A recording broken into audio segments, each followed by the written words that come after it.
Syria and North Korea, two leading opponents of U.S. foreign policy that are also considered sponsors of terrorism by the State Department, have gotten increasingly close as an international axis opposed to Washington and its allies grows more influential across the globe. Syrian President Bashar al-Assad and North Korean leader Kim Jong-un, both of whom assumed power after their fathers' deaths, have found themselves targets of President Donald Trump's foreign policy in two crucial arenas, the Asia-Pacific and the Middle East. Since the U.S. leader made the unprecedented step to strike Syria's military over chemical weapons accusations in April, and hours later threatened to attack North Korea amid reports of an upcoming nuclear weapons test, the two nations have relied on their historic Cold War ties. Related war in Syria. Assad thanks Iran and North Korea for help in letters to two supreme leaders opposed to U.S. Keep up with this story and more by subscribing now. A recent meeting between North Korea's Syrian ambassador, Jang Myung-ho, and Syrian Minister of Labor and Social Affairs, Rima al-Qadiri, showcased a rare instance of Pyongyang making public its involvement in the Middle East. Minister al-Qadiri said that the Syrian people highly appreciate the stances of DPRK's people in supporting Syria, mainly during the reconstruction stage, highlighting the importance of benefiting from the highly specialized expertise of the Korean side, the official Syrian Arab news agency reported Wednesday, using an acronym for North Korea's official title, the Democratic People's Republic of Korea. In turn, the ambassador expressed his country's readiness to contribute to the reconstruction of Syria with its expertise and companies specialized in decor and construction, the state-run outlet added. A young woman holds a North Korean flag during the inauguration ceremony of a park in the Syrian capital of Damascus to honor North Korean founding father Kim Il-sung on August 31, 2015. North Korea and Syria have bonded over what they perceive as U.S. imperialist aggression against their governments. FPGT images. The meeting came days after North Korea's government-controlled Korean Central News Agency reported that Assad sent Kim a response letter after the latter congratulated his Syrian counterpart on the 47th anniversary of the corrective movement that placed his father, Hafiz al-Assad, in power in 1970. After wishing the best for Kim, Assad said he reiterated his will to consolidate the ties of friendship and cooperation between the two countries in line with the interests and well-being of their friendly peoples.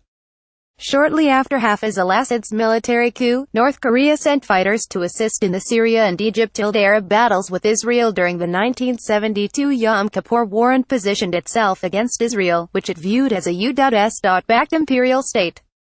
When the younger Assad assumed the Syrian leadership in 2000, North Korea allegedly helped him build a nuclear reactor, which was later destroyed by an Israeli airstrike in 2007. In addition, the UN has accused North Korea of helping Syria to develop chemical weapons. Both Syria and North Korea have denied such collaborations. Since 2011, the year that Kim took power in his country and Assad began to lose control of his amid a nationwide uprising, the fortunes of both leaders have improved. North Korea quickly backed Assad, joining Russia and Iran in condemning what they considered a plot sponsored by the West and its Gulf Arab allies. While Syria's pro-Saudi Arabia opposition accused North Korea of sending troops to back Assad last year, it was Russia's 2015 intervention that helped turn the tide against the rebels and jihadis. Earlier this month, Syria and its allies declared victory over one of their leading opponents, the Islamic State militant group ISIS, and Assad emerged as the most powerful faction in the lengthy conflict. This same year, North Korea successfully launched its first intercontinental ballistic missiles and conducted its sixth nuclear weapons test, a hydrogen bomb by far more powerful than all of its previously tested weapons combined.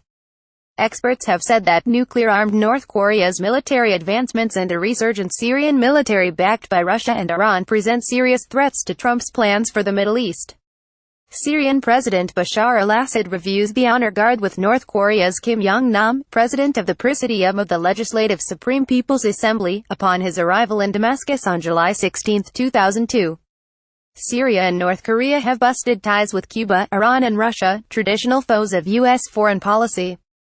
Syrian Arab news agency Reuters. North Korea's decade-old military alliance with the Assad regime is stoking fears inside the Trump administration that Kim Jong-un is not only profiting from Syria's six-year war, but also learning from it, ex-reporter Jay Solomon wrote earlier this month for the Washington Institute for Near East Policy, in a report cited Monday by CNBC. The institute is a pro-Israel think tank where Solomon has served as a visiting fellow since June. Russia's and Iran's victories in Syria have not only helped bolster a multinational axis of resistance that has shifted alliances in the strategic region. They have also intervened in the nuclear crisis between North Korea and the U.S. While Russia does not recognize North Korea's self-proclaimed right to develop nuclear weapons to deter a U.S. invasion, Moscow has used its enhanced diplomatic clout to assert that U.S. military action is not an option, despite Trump's threats to use it against Kim's regime. Trump has also alleged that North Korea is working with a fellow U.S. designated state sponsor of terrorism, Iran, to develop ballistic missile technology. Meanwhile, another major Cold War player is seeking to rekindle ties with forces aligned against the U.S. like Iran. Cuba was approached by the administration of President Barack Obama for historical talks that claimed several successes that have since been overturned by Trump. With little room for negotiation with the U.S., the communist island in Florida's backyard has sought to rekindle relations with Russia, according to German broadcaster Deutsche Welle, and has stood firmly behind Syria and North Korea. North Korean and Cuban officials met last week to strengthen ties. Both countries suffer from harsh U.S. economic sanctions intended to destabilize their respective governments.